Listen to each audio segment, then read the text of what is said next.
Basin এর উপরে পা তুলে উজু করা যাবে কিনা, নামাজের বিছানা পা দিয়ে ঠিক করা যাবে কিনা, মাথায় টুপি থাকা অবস্থায় কি বাথরুমে যাওয়া জায়েজ আছে, কোনো কিছু পাওয়ার উদ্দেশ্যে নফল নামাজ মানত করা জায়েজ কিনা, খুতবার সময় মহিলারা নামাজ পড়তে পারবে কিনা, নামাজ পড়ার মধ্যে হাত দিয়ে মাথা চুলকায় বা যে কোনো জায়গায় হাত দেয় সেটা করলে কি নামাজ হবে, আমি বাইরে থাকি, আমি যদি আমার বইয়ের গোপন ছবি মোবাইলে রেখে পরে দেখি আমার কি গুনাহ হবে, পাকা চুল তোলা যাবে কি না, মেয়েরা হিজাবের উপর সিজদা করলে তা হয় না, এ বিষয়ে আমাকে একটু জানার উপকৃত হতাম, বিছানা জায়নামাজ বিছিয়ে নামাজ পড়া যাবে কিনা, গর্ভের বাচ্চা নষ্ট হলে কতদিন পর নামাজ পড়া যাবে, দেনমোহর আদায় করার আগে স্ত্রী মারা গেলে দেনমোহর কিভাবে আদায় করব, সংসার বাঁচানোর জন্য এবং মায়ের সম্মান রক্ষার জন্য স্বামীর কাছে মিথ্যা কথা বলা যাবে কিনা, বাসায় সালাত আদায় করার সময় আমার পোষা বিড়াল সামনে এসে বসে থাকে, এতে সালাত হবে কিনা, হায়েজ অবস্থায় কি রাতে সিজদা করা যাবে, আর এই অবস্থায় কি কি আমল করা যায়, কাজী ছাড়া দুজন কালিমা পড়ে বিয়ে করে বিবাহ হবে কিনা, অন্তরে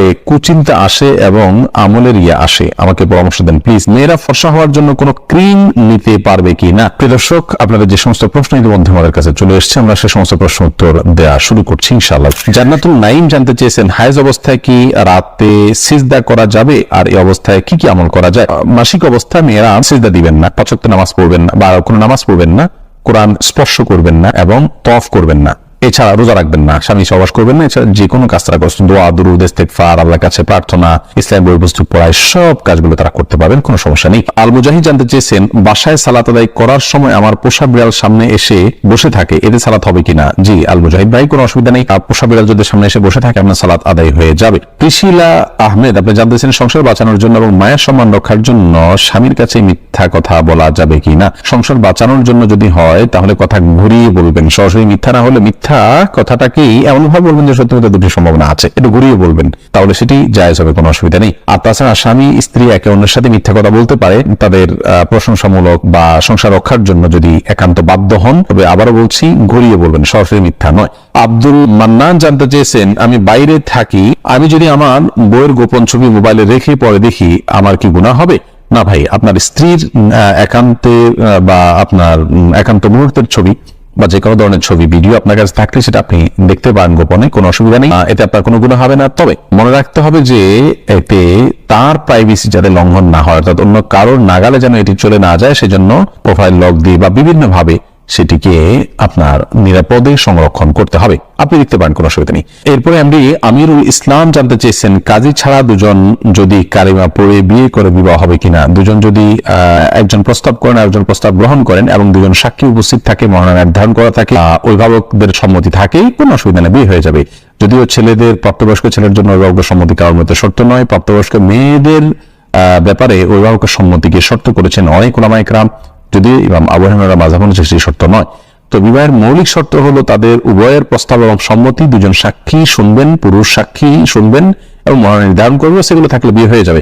কাজী এটা বিয়ের জন্য আবশ্যক নয়, কাজী ছাড়াও বিয়ে হতে পারে। আব্দুল্লাহ আল মামুন জানতে চেয়েছেন, অন্তরে কুচিন্তা আসে এবং আমলের আসে, আমাকে পরামর্শ দেন প্লিজ। কুচিন্তা এবং খারাপ চিন্তা ভাবনা এবার দূর করার জন্য বেশ কয়েকটি ভিডিও আমাদের আছে, সেগুলো দেখে নেবেন ইনশাআল্লাহ।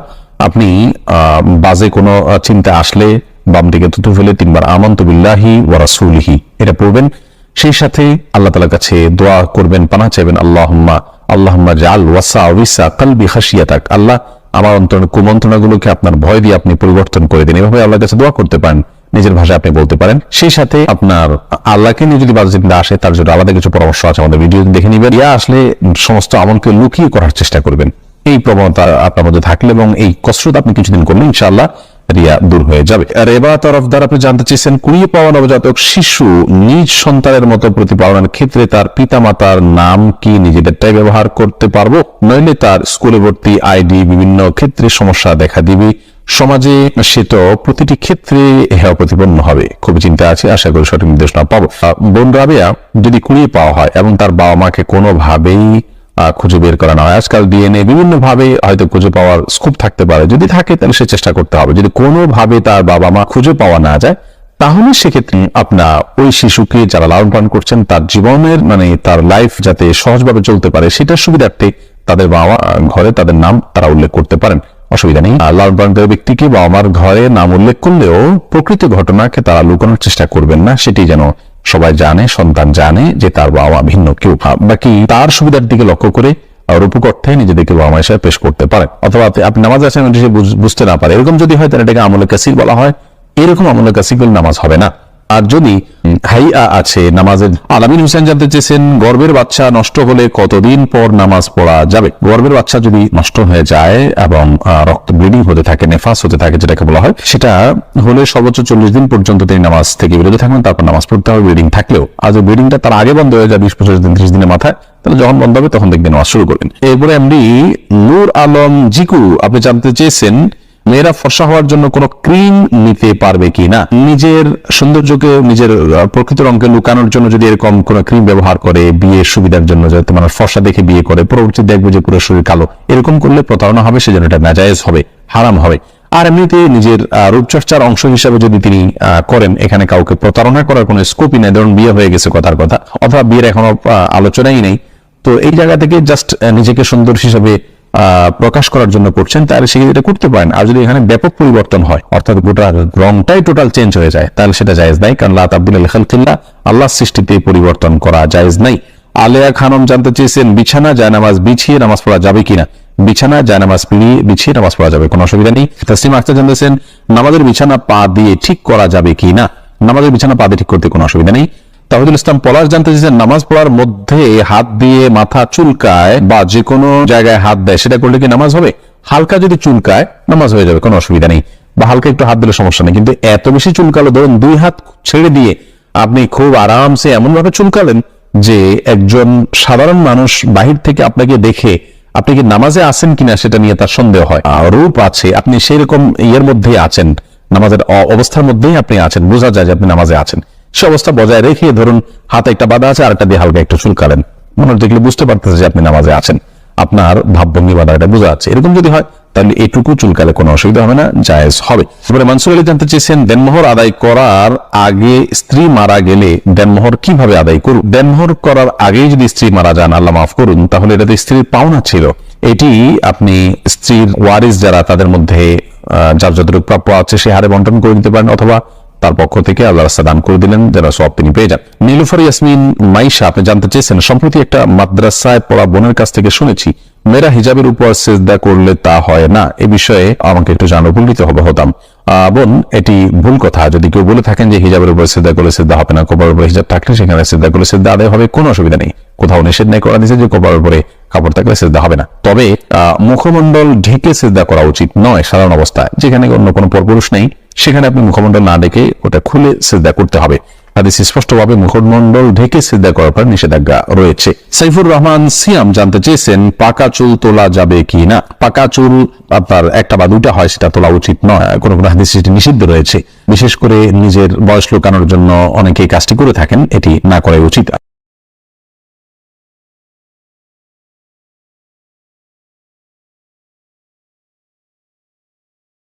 ফয়সাল আহমেদ আপনি লিখেছেন টিকটিকি দেখলে কি মারতেই হবে? প্রয়োজনে কি খুঁজে খুঁজে মারতে হবে? বিষয়টা নিয়ে খুব দ্বিধাদ্বন্দ্বে আছি, জানাবেন প্লিজ। না, খুঁজে খুঁজেই আপনাকে মারতে হবে এমন কিছু, এমন কোনো বাধ্যবাধকতা নেই। বরং আপনার চোখে পড়েছে, উপদ্রব করে, আপনি মারবেন। কিন্তু এটার জন্য আপনি খুঁজে খুঁজে বেড়াবেন, এটার পিছিয়ে পিছিয়ে ঘুরে বেড়াবেন, আপনার অনুসন্ধান করে বেড়াবেন, এই কথা হাদিসে বলা হয়নি। নাহিদ ইসলাম আপনি লিখেছেন নামাজ শেষে জায়নামাজ সালাম করা কি ঠিক? না, জায়নামাজ সালাম করার কিছু নেই। সালাম করতে হবে মানুষকে। ডানে বামে সালাম দিচ্ছেন, এরপর কোনো সালাম নাই। এরপরে কোনো কারোর সাথে আপনার হঠাৎ সাক্ষাৎ হয়েছে, সেই জায়গা থেকে আপনি সালাম দিতে পারেন, কিন্তু জায়নামাজকে সালাম দেয়া এটি কোরআন সুন্নাহর কোনো নির্দেশনা নয়। এটি যদি সালাতের অংশ মনে করি কেউ, সালাত পরবর্তী করণীয় মনে করেন কেউ, শরিয়া দৃষ্টিকোণ থেকে, ইসলামের দৃষ্টিকোণ থেকে, তাহলে সেটি বরং বিদআতে পর্যবেসিত হবে। ইসলামের নামে মন গড়া কোনো কিছু করলে সওয়াব হয় না, বরং আরো বিপরীতে গুনাহ হয়। শেখ রোকনুজ্জামান লিখেছেন অনেক জায়গায় বসে প্রস্রাব করার ব্যবস্থা নেই, দাঁড়িয়ে পেশাব করতে হয়, এরকম পরিবেশ আমরা কি করব? যদি কোনো প্রকার ব্যবস্থা না থাকে এবং দাঁড়িয়ে পেশাব করা ছাড়া নিরুপায় থাকেন, তাহলে আপনি অবশ্যই দাঁড়িয়ে পেশাব সেখানে করতে পারেন, যেহেতু আপনি নিরুপায়। কিন্তু নিয়মিত অভ্যাস বানানো সঠিক নয়, কারণ নবী করিম সাল্লাল্লাহু আলাইহি ওয়াসাল্লাম বসেই সবসময় পেশাব করতেন। তবে বিশেষ একবার তিনি দাঁড়িয়ে পেশাব করেছেন এবং সেটি কারণ ছিল এমন একটা জায়গায় তিনি গেছেন যেখানে ময়লা আবর্জনা চতুর্দিকে ফেলেছে মানুষ এবং সেখানে বসার মতো কোনো জায়গা ছিল না, সেজন্য তিনি সেখানে দাঁড়িয়ে পেশাব করেছেন। প্রজাপতি নিয়ে রিয়ালি থেকে আপনি লিখেছেন ভাঙা প্লেটে খাওয়া যাবে কিনা। ভাঙা প্লেটে খাওয়া যাবে, কোনো অসুবিধা নেই। ভাঙা আয়নায় মাথা চেহারা দেখা যাবে, সেটাতে কোনো অসুবিধা নেই। আমরা অনেকে মনে করি ভাঙা প্লেটে খাওয়া যাবে না, ভাঙা আয়নায় চেহারা দেখা যাবে না, এটা নিছকই আমাদের সামাজিক কুসংস্কার। ভাঙা প্লেটে ভাঙা অংশে জীবাণু থাকতে পারে, সেজন্য আপনি ওইটাতে খেলে অস্বাস্থ্যকর হতে পারে, সেটা তো আপনার একান্ত স্বাস্থ্যগত বিষয়, বাট সেটাও তো নিশ্চিত নয়। বিধায় ভাঙা প্লেটে খেলে যে গুনাহ হয়ে যাবে বা নাজায়েজ হবে এটা সেরকম নয়, এবং ভাঙা আয়নায় চেহারা দেখলে কোনো অসুবিধা হবে না। সৈয়দ তাইফুর রহমান তাহসিন জানতেছেন, মাথায় টুপি থাকা অবস্থায় কি বাথরুমে যাওয়া জায়েজ আছে? কোনো অসুবিধা নেই, যাবেন, বরং অনেক ওলামাদের মতে খালি মাথায় যাওয়া মাকরুহ, কিছু একটা থাকা উচিত, কোনো অসুবিধা নেই মাথায় টুপি থাকলে বাথরুম যেতে। তাহিদুল ইসলাম পলার জানতে চাইছেন, নামাজ পড়ার মধ্যে হাত দিয়ে মাথা চুলকায় বা যে কোনো জায়গায় হাত দেয়, সেটা করলে কি নামাজ হবে? হালকা যদি চুলকায় নামাজ হয়ে যাবে, কোনো অসুবিধা নেই, বা হালকা একটু হাত দিলে সমস্যা নেই। কিন্তু এত বেশি চুলকালো, ধরুন 2 হাত ছেড়ে দিয়ে আপনি খুব আরামসে এমন ভাবে চুলকালেন যে একজন সাধারণ মানুষ বাহির থেকে আপনাকে দেখে আপনি কি নামাজে আছেন কিনা সেটা নিয়ে তার সন্দেহ হয়, অথবা আপনি নামাজে আছেন এটা বুঝতে না পারে, এরকম যদি হয় তাহলে এটাকে আমলে কাসির বলা হয়। এরকম আমলে কাসির করলে নামাজ হবে না। আর যদি আপনার নামাজের যে হাইয়া আছে, নামাজের যে রূপ আছে, আপনি সেরকম ইয়ের মধ্যেই আছেন, নামাজের অবস্থার মধ্যেই আপনি আছেন, বোঝা যায় যে আপনি নামাজে আছেন, সে অবস্থা বজায় রেখে ধরুন হাতে একটা বাঁধা আছে, আরেকটা দিয়ে হালকা একটু চুলকালেন, মানুষ দেখলে বুঝতে পারতেছে যে আপনি নামাজে আছেন, আপনার ভাবভঙ্গিমা দ্বারা এটা বোঝা যাচ্ছে। এরকম যদি হয় তাহলে এটুকু চুলকালে কোনো অসুবিধা হবে না, জায়েজ হবে। আব্দুল মান্নান জানতে চেয়েছেন, আমি বাইরে থাকি, আমি যদি আমার বইয়ের গোপন ছবি মোবাইলে রেখে পরে দেখি আমার কি গুনাহ হবে? না ভাই, আপনার স্ত্রীর একান্তের বা আপনার একান্ত মুহূর্তের ছবি বা যে কোনো ধরনের ছবি ভিডিও আপনার কাছে থাকলে সেটা আপনি দেখতে পারেন গোপনে, কোনো অসুবিধা নেই, এতে আপনার কোনো গুনাহ হবে না। তবে মনে রাখতে হবে যে এতে তার প্রাইভেসি যাতে লঙ্ঘন না হয়, অর্থাৎ অন্য কারোর নাগালে যেন এটি চলে না যায়, সেজন্য প্রোফাইল লক দিয়ে বা বিভিন্নভাবে সেটিকে আপনার নিরাপদে সংরক্ষণ করতে হবে। আপনি দেখতে পারেন, কোনো অসুবিধা নেই। ফৌজিয়া আফরিন জানতেছেন, খুতবার সময় মহিলারা নামাজ পড়তে পারবে কিনা? হ্যাঁ বোন, পড়তে পারবে, কোনো অসুবিধা নেই। খুতবা শুরু হলে মহিলা নামাজ পড়তে পারবেন না এমন কোনো কথা নেই। ফাতিমা ইসলাম ইপ্তি আপনি জানতে চেয়েছেন, কোনো কিছু পাওয়ার উদ্দেশ্যে নফল নামাজ মানত করা যায় কিনা? হ্যাঁ, হতে পারে বোন ফাতিমা, মানত করতে পারেন, মানত করলে সেটা গুনাহ নাই। কোনো কিছু অর্জন হলে আমি 2 রাকাত নামাজ পড়বো, এরকম নিয়ত হতে পারে মানত, কোনো অসুবিধা নেই। তবে মানত সাধারণত আর্থিক বিষয়ের ক্ষেত্রে হয়ে থাকে, আর মানত না করে ওই ইবাদতটি করে ফেলা উচিত এবং এরপরে আল্লাহ রাব্বুল আলামিনের কাছে দোয়া করা উচিত। ওইটা হলে আমি তারপরে করবো, এমনটি করা কেন মিসাদ আসলাম খুব বেশি পছন্দ করতেন না, কিন্তু করলে সেটি জায়েজ হবে। তাসলিম আক্তার জানতেছেন, নামাজের বিছানা পা দিয়ে ঠিক করা যাবে কি না? নামাজের বিছানা পা দিয়ে ঠিক করতে কোনো অসুবিধা নেই। এরপরে সাইদা সুমাইয়া জারাহ জানতেছেন, বেসিং এর উপরে পা তুলে উজু করা যাবে কি না? হ্যাঁ বোন, বেসিং এর উপরে পা তুলে আপনি উজু করতে পারেন, কোনো অসুবিধা নেই, যদি আপনি পড়ে যাওয়ার রিস্ক না থাকে বা নিচে পানি পড়ে অন্যদের পরিবেশ নষ্ট না হয় বা সেটা মুছে দিয়ে আপনি করতে পারেন, তাহলে করতে পারেন, কোনো অসুবিধা নেই। তবে পাবলিক প্লেসে এরকমটি না করা উচিত যদি বিকল্প কোনো ব্যবস্থা থাকে, কারণ সেটি দৃষ্টিকটু এবং অনেক সময় সতর লঙ্ঘন হতে পারে বা দেখতে খারাপ দেখা যেতে পারে, অন্য অধিকার ব্যাপারটা সেখানে থাকে, তো সেজন্য এমনটি না করা উচিত পাবলিক প্লেসে। আপনি মুস্তাফিজুর রহমান আপনি লিখেছেন, কোরআন কারীম যদি ভুল বশত পায়ে লাগে অথবা নিচে পড়ে যায়, করণীয় কি? ভুল বশত পায়ে লাগলে অথবা নিচে পড়ে গেলে আল্লাহর কাছে মাপ চাইতে হবে, যদি এটা অনিচ্ছাকৃত, তারপরে মাপ চাই নিতে হবে, এবং সেই সাথে ভবিষ্যতের জন্য এরকমটি না হয় সেজন্য সাবধানতা অবলম্বন করতে হবে। এর কারণে আপনার বিশেষ কোনো কাফারা নাই। আমরা ছোটবেলা থেকে যে সমস্ত কথা শুনে আসছি যে এর কারণে এত কেজি লবণ দিতে হবে, চাল দিতে হবে গরিবকে ইত্যাদি, এগুলো আমাদের নিজেদের মন গড়া নানান কথাবার্তা। মূলত যদি পড়ে যায়, ইচ্ছাকৃত নয় বরং ভুলে পড়ে গেছে, তাহলে সেক্ষেত্রে সেটার কারণে আপনার বিশেষ কোনো করণীয় নাই, সামনে থেকে সাবধানতা অবলম্বন করতে হবে, এবং যেটি হয়ে গেছে আল্লাহ কোরআনের প্রতি অনিচ্ছাকৃত, তার জন্য আল্লাহর কাছে মাপ চাইতে হবে। রাসেল ভূঁইয়া আপনি লিখেছেন, কোন বাচ্চার বিছানায় প্রসাব করলে বিছানার চাদর ওয়াশ করা যায়, কিন্তু জাজিম বা তোষকে প্রসাব করলে ধোয়া যায় না, এক্ষেত্রে করণীয় কি? যেই সব দ্রব্য, যে সমস্ত জিনিসপত্র, আসবাব ইত্যাদি, এগুলোতে পেশাব লাগা পরিষ্কার করার কোনো বই না, সেটা রৌদ্র ইত্যাদি দিয়ে ওটা আলামত দূর করে ফেলতে হবে। এত বেশি রৌদ্র দিতে হবে, এত বেশি আপনার সেটার দুর্গন্ধ দূরের উদ্যোগ করতে হবে যে সেটাতে নাপাকের কোনো আলামত বা নামলেশ নাই, তো এর মাধ্যমে সেটি পাক নাপাক হয়ে যাবে, বিশেষ করে ফ্লোর, ওয়াল, গাছ, এই টাইপের অনেক কিছুই আছে যেগুলোকে ওইভাবে আসলে ধোয়া সম্ভব হয় না। তো সেগুলোতে নাপাকের আলামত যেটি আছে সেটি দূর হয়ে গেলেই সেটি ব্যবহার করা যাবে। লায়লা নূর কদর এআইডি থেকে লিখেছেন, স্বামী সিগারেট খেলে ওয়াইফের করণীয় কি? ওয়াইফ তাকে বোঝাবেন, যথাসম্ভব নিজে না পারলে অন্য কাউকে দিয়ে বোঝাবেন, আল্লাহর কাছে দোয়া করবেন, তারপর তিনি যদি ফিরে না আসেন একান্ত তার গুনাহ হবে, ওয়াইফ অন্তত দায় মুক্ত হলেন। জুলেখা খাতুন আপনি লিখেছেন, নতুন কোনো কাপড় পরে না ধুয়ে নামাজ পড়ে নামাজের কোনো ক্ষতি হবে কিনা? নতুন কোনো কাপড় পরলে সেটা ধুয়েই পড়তে হবে এমন কোনো বাধ্যবাধকতা নেই, কারণ নতুন কাপড় মানে যে সেটা নাপাক, সেটাতে অপবিত্রতা আছে এমনটি তো নিশ্চিত নন আপনি, তাহলে এটি ধোয়াটা বাধ্যতামূলক কেন হতে যাবে? তবে হ্যাঁ, আপনারা যদি নতুন কাপড় কেনার পর দেখলেন যে সেখানে কোনো নাপাক আছে, তাহলে ওই জায়গায় সেই নাপাকটা ধোয়াটাই হলো আবশ্যক। অতএব শরীর দৃষ্টিকোণ থেকে নতুন কাপড় ধুয়ে পড়তে হবে এমন কোনো বাধ্যবাধকতা নেই। দিনের প্রতীক আইডি থেকে আপনি লিখেছেন, বিতরের নামাজ কি কি সূরা দিয়ে পড়তে হয়? বিতরের সালাতের প্রথম রাকাতে সূরা সাব্বিহিসমা রাব্বিকাল আলা, দ্বিতীয় রাকাতে সূরা কাফিরুন এবং তৃতীয় রাকাতে সূরা ইখলাস কুল হুয়াল্লাহ পাঠ করা, এটি সুন্নাহ। নবী করিম সাল্লাল্লাহু আলাইহি ওয়াসাল্লাম বিতরের সালাতে সচরাচর এই সূরাগুলো তেলাওয়াত করতেন, বিধায় আপনি এই সূরাগুলো তেলাওয়াত করতে পারেন। নবীজুল ইসলাম খান আপনি লিখেছেন, কোরবানির সাথে সন্তানের আকিকা দেওয়া জায়েজ হবে কিনা? কোরবানির সাথে আকিকা না দিয়ে আকিকা আলাদা দিবেন, কোরবানি আলাদা দিবেন, এটাই নিরাপদ। এবং নবী করিম সাল্লাল্লাহু আলাইহি ওয়াসাল্লাম আপনার আকিকার জন্য যে মাসনুন ওয়াক্ত নির্ধারণ করেছেন সপ্তম দিন, কোরবানির জন্য সেটার জন্য অপেক্ষা কেন করবেন? যদি কারো সপ্তম দিনটা কোরবানির দিন হয় এবং সেই দিনে গরুতে তিনি কোরবানির আকিকা একসাথে দেন, হানাফি মাযহাব অনুযায়ী হয়ে যাবে, বাট অন্যান্য উলামায়ে কেরাম অনেকে নিষেধ করেছেন। নিরাপদ মত হলো এগুলোকে আলাদা আলাদা করে দেওয়া। হাদিসে আকিকা এবং কোরবানি একসাথে দেওয়ার কথা বলা নাই, কিন্তু হানাফি মাযহাব উলামায়ে কেরামের বক্তব্য হলো যে যদি যেহেতু আকিকা এবং আপনার কোরবানি একই ক্যাটাগরির ইবাদত, সেজন্য আপনার দুইটা একসাথে দেওয়া যাবে, কিন্তু যেটি বলেছি অন্যান্য উলামাদের বিভিন্ন মত রয়েছে। সুমন আহমেদ আপনি লিখেছেন, নামাজের সিজদা অবস্থায় যদি পা উঠে যায় তাহলে নামাজের কোনো সমস্যা হবে কিনা? সিজদা অবস্থায় যদি পা সামান্য উঠে আবার আপনি জায়গা নিয়ে গেছেন, কোনো অসুবিধা হবে না। আর যদি পুরো সিজদা জুড়ে উঠে থাকে তাহলে আপনার নামাজ হবে না, কারণ নবী করিম সাল্লাল্লাহু আলাইহি ওয়াসাল্লাম বলেছেন, আমি উমিরতু আন আসজুদা আলা সাবআতি আযমিন, 7টি অঙ্গের উপরে, 7টি হাড্ডির উপরে, শক্ত অঙ্গের উপরে আমাকে সিজদা করতে নির্দেশ করা হয়েছে। তার মধ্যে কপাল আর নাক, 2 হাত, 2 হাঁটু এবং 2 পায়ের যে আঙ্গুলগুলো সেগুলো। অতএব এগুলোর কোনো একটা যদি আপনার এই 7টি অঙ্গের কোনো একটি যদি সরে যায় সামান্য সময়ের জন্য অসুবিধা নেই, আবার তিনি জায়গা নিয়ে গেছেন। কিন্তু যদি পুরো সালাত জুড়ে, পুরো রাকাত জুড়ে, সিজদা জুড়ে তার এটা যদি পৃথক থাকে তাহলে সেক্ষেত্রে সেটি জায়েজ হবে না এবং সে নামাজ হবে না, কারণ এটা ওয়াজিব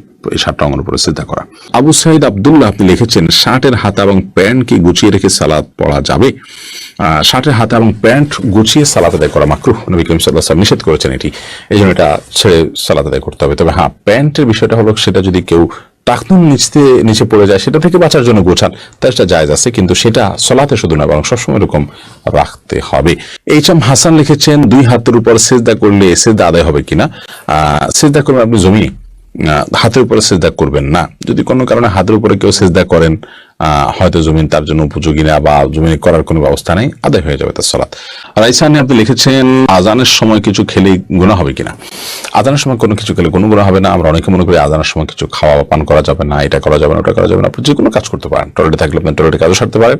তবে আপনি যখন টয়লেটে নাই, পবিত্র জায়গায় আছেন বা স্বাভাবিক অবস্থা আছেন, তখন আপনি আজান শুনলে আজানের জবাব দেওয়ার চেষ্টা করবেন, এটা হলো মূল কথা। খেতে গেলে খাওয়ার ফাঁকে ফাঁকে আপনি আজানের জবাব দেওয়ার চেষ্টা করবেন, কিন্তু আজান হলে কিছু খেতে পারবেন না এমন কোনো কথা নেই। এখানে বিষয় হলো জবাব দেওয়ার চেষ্টা করবেন যদি আপনি পবিত্র জায়গায় থাকেন। বিলকিস বেগম আপনি লিখেছেন, মেয়েদের পেশাবের পরে পানি ব্যবহার করার পরে মোছার জন্য আলাদা কাপড় ব্যবহার করা জরুরি কিনা? না, আলাদা কাপড় ব্যবহার করা জরুরি না। পানি ব্যবহার করার পরে যদি নাপাক দূর হয়ে গেছে মনে হয় তাহলে সেটি যথেষ্ট, আলাদা করে কাপড় ব্যবহার করার প্রয়োজন নেই। মোহাম্মদ জানুল আবেদিন জানতে চেয়েছেন, মনের মধ্যে অহংকার ও হিংসা চলে এলে কোন দোয়া পড়তে পারি? কারোর প্রতি যদি হিংসা আসে তাহলে তার জন্য আল্লাহর কাছে দোয়া করবেন, তাকে বেশি সালাম দিবেন, তার কল্যাণের জন্য আরো বেশি দোয়া করবেন, এবং হিংসা থেকে বেঁচে থাকার উপায় সম্পর্কে আমাদের একটা ভিডিও ক্লিপ আছে, শুনে নিতে পারেন। অহংকার হলে একটি দোয়া বিভিন্ন হাদিসে বর্ণিত হয়েছে, আল্লাহুম্মা ওয়াজআলনি ফি আইনি সগীরা ওয়া ফি আয়ুনিন নাসি কাবীরা, যার অর্থ হলো আল্লাহ আমাকে নিজের চোখে আপনি ছোট করে দিন, অন্যদের চোখে বড় করে দিন। যদি এই হাদিসটিকে মুহাদ্দিসিন ইকরাম দুর্বল বলেছেন, দায়ীফ বলেছেন, তথাপি এটি একান্ত আমলের বিষয়, করা যেতে পারে আমল। আপনি আল্লাহর কাছে দোয়া করবেন সাধারণভাবে, আল্লাহ যেন আপনাকে বিনয় দান করেন। তাছাড়া বিনয় এবং আপনার তাওয়াদু, এই গুণগুলো আসার জন্য বিনয়ী মানুষদের সাথে উঠা বসা করা, তাদের সংস্রবে যাওয়া, তাদের সোহবতে থাকার কোনো বিকল্প নেই। সে বিষয়টির মাধ্যমে আমাদের মধ্যে এটি সবচেয়ে বেশি আসবে ইনশাআল্লাহ তাআলা। মাহিরা জান্নাত আইরা জানতে চেয়েছেন ওজুর সময় মেয়েদের মাথায় কাপড় থাকতে হবে কিনা। ওজুর সময় মাথায় কাপড় থাকা কোনো আবশ্যক কোনো কিছু না। এমনি আশিক জানতেছেন একটি মেয়ের যদি দুটি বিয়ে হয় তাহলে জান্নাতে কোন স্বামীকে পাবে। একমাত্র আল্লাহ তাআলা ভালো জানেন। এটার মূল উত্তর বাহ্যত মনে হয় যে শেষ স্বামী যিনি থাকবেন তার সাথে তার জান্নাতে থাকা হবে, কিন্তু এই বিষয়ে অদৃশ্য জগতের বিষয় একমাত্র আল্লাহ তাআলা ভালো জানেন। মাথা মাসে করা এবং পুনরায় পেছন থেকে হাত দিয়ে নিয়ে আসা সুন্নাহ আর ইচ্ছা করে সুন্নাহ ত্যাগ করা মাকরুহ। এখন মেয়েদেরও কি সম্পূর্ণ মাথা মাসা করতে হবে? মাথায় খোপা থাকলে তো সমস্যা হয়। এটা প্রশ্ন করেছেন কাজী মায়া। দেখুন, মাথা মাসের জন্য ভেজা হাতকে এইভাবে দিয়ে পেছনের দিকে টানবেন, এইটুকু ব্যবহার হবে আর এইটুকু অবহেলিত থাকবে, কারণ এভাবে আপনি টানবেন। আসার সময় আবার এই অংশ দিয়ে আপনি এভাবে টানবেন, তাহলে বাকিটুকু ব্যবহার হয়ে যাবে। এভাবে করাটা সুন্নাহ। অতএব এটি নারী পুরুষ সকলের জন্যই প্রযোজ্য যে সবাই এভাবে প্রথমে পেছনের দিকে নিয়ে এরপর সামনের দিকে টেনে আপনি মাসাহ করবেন। এরপরে সাজেদুল হক রিয়া জানতে চেয়েছেন তাকবীরে তাহরিমা বাঁধার পর নামাজে মনের মধ্যে শুধু বাজে চিন্তা আসে, সেক্ষেত্রে করণীয় কি? দেখুন, তাকবীরে তাহরিমা বাঁধার পর শয়তান তার ডিউটি শুরু করে দেয়, এজন্য আপনার মনের ভিতরে বাজে চিন্তা আসে। অন্য সময় তো বাজে চিন্তা এত বেশি আসে না, এই সময় যত বেশি আসে এটি প্রমাণ বহন করে যে আপনি আল্লাহর নৈকট্য অর্জন করতে যাচ্ছেন, এবং আল্লাহর নৈকট্য অর্জন করার কারণে আপনাকে শয়তান দখলে নেওয়ার চেষ্টা করে এবং শয়তান আপনাকে বিভ্রান্ত করার চেষ্টা করে। এই জন্য সেখান থেকে বেঁচে থাকার জন্য আপনার আপ্রাণ চেষ্টা থাকতে হবে। আল্লাহ তাআলা তৌফিক দান করুন। মোবাইলে কোনো অ্যাপ থাকলে ওযু ছাড়া মোবাইল ধরলে কি গুনাহ হবে? নূর AR লুবনা এই আইডি থেকে আপনি জানতে চেয়েছেন। জি, আপনার প্রশ্নের উত্তর হলো যে মোবাইল অ্যাপসে কোরআন থাকলে ওযু ছাড়া সেটি স্পর্শ করা যাবে, কারণ এটি সরাসরি কোরআন স্পর্শ করা হয় না এর মাধ্যমে। 4 রাকাত সুন্নাত নামাজের তৃতীয় রাকাতে চতুর্থ রাকাতে সূরা ফাতিহার পর অন্য সূরা বা আয়াত পড়তে হবে। 4 রাকাত বিশিষ্ট সালাতে যদি ফরজ হয় তাহলে তার শেষের 2 রাকাতে পড়ার কোনো প্রশ্নই নেই, আর যদি নফল হয় তাহলে সেক্ষেত্রে শেষের রাকাতগুলোতে সূরা মিলাবেন। মিরাজ মালিক আপনি জানতে চেয়েছেন স্ত্রীকে বলা সত্ত্বেও বারবার গীবতে লিপ্ত হয়, করণীয় কি?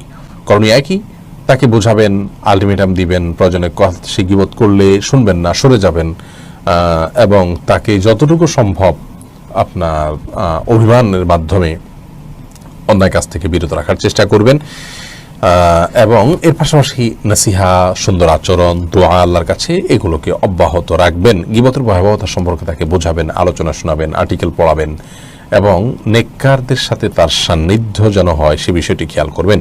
এমনি সোহাগ ভূঁইয়া জানতে চেয়েছেন যদি কোনো মহিলা মারা যান তাহলে কি মসজিদের মাইক দিয়ে বলা যায়? মহিলা হোক আর পুরুষ হোক, মসজিদের মাইকে কারো মৃত্যুর ঘোষণা দেওয়া উচিত নয়, কারণ মসজিদের মাইক দান করা হয়ে থাকে আজানের জন্য, সুতরাং সেই কাজটা করা উচিত। কেউ মারা গেছেন বা কেউ জন্মগ্রহণ করছে, এটা একান্ত জাগতিক একটি বিষয়, এটা ঘোষণা দেওয়ার কিছু নেই। তবে হ্যাঁ, জানাজা সালাত হবে, কোথায় হবে, কি হবে, একটা ইবাদত, সেটি মানুষ কিভাবে সম্পাদন করতে পারে এই বিষয়ে যদি কেউ জানান দেন সেটি ভিন্ন কথা। হোসাইন ইয়াডি থেকে জানতেছেন কোরআনে 3-4 আলিফ টান না দিলে কি গুনাহ হবে? না, 3 আলিফ 4 আলিফ যেগুলো আছে সেগুলোকে 3 আলিফ 4 আলিফ টানতে হবে, এমন কোনো আবশ্যক নয়। তবে যেগুলো 1 আলিফ টান সেগুলোকে 1 আলিফ টান না দিলেও অনেক সময় মিনিমাম 1 আলিফ টান না দিলে সেটা, বা 1 আলিফ টানের কাছাকাছি একটু টান না দিলে সেটি অর্থ পরিবর্তন হয়ে যেতে পারে, সেজন্য ওইটি ভিন্ন বিষয়। কিন্তু 3 আলিফ 4 আলিফের ভিতরে হুবহু 3 আলিফ 4 আলিফ টান দিতেই হবে, না দিলে গুনাহ হয়ে যাবে, ব্যাপারটি সেরকম নয়। তবে সাধ্য অনুযায়ী চেষ্টা আমাদের থাকা উচিত কোরআনকে তারতিলের সাথে, তাজউইদের সাথে তেলাওয়াত করা। আল্লাহ বলেছেন আরতিল কোরআন তারতিলা। এরপরে তানিশা ইসলাম মিম জানতে চেয়েছেন মেয়েরা নামাজে গুনগুন করে সূরা পড়লে তাতে কি গুনাহ হওয়ার সম্ভাবনা আছে? গুনগুন করে যদি সূরা পড়ে তাহলে সেক্ষেত্রে সরাসরি গুনাহ হবে না, বিশেষ করে নিজে নিজে শুনতে পাচ্ছেন, সরাসরি গুনাহই হবে না, বিশেষ করে নিজে শুনতে পাচ্ছেন এরকম যদি হয় নিজের কান পড়ুন।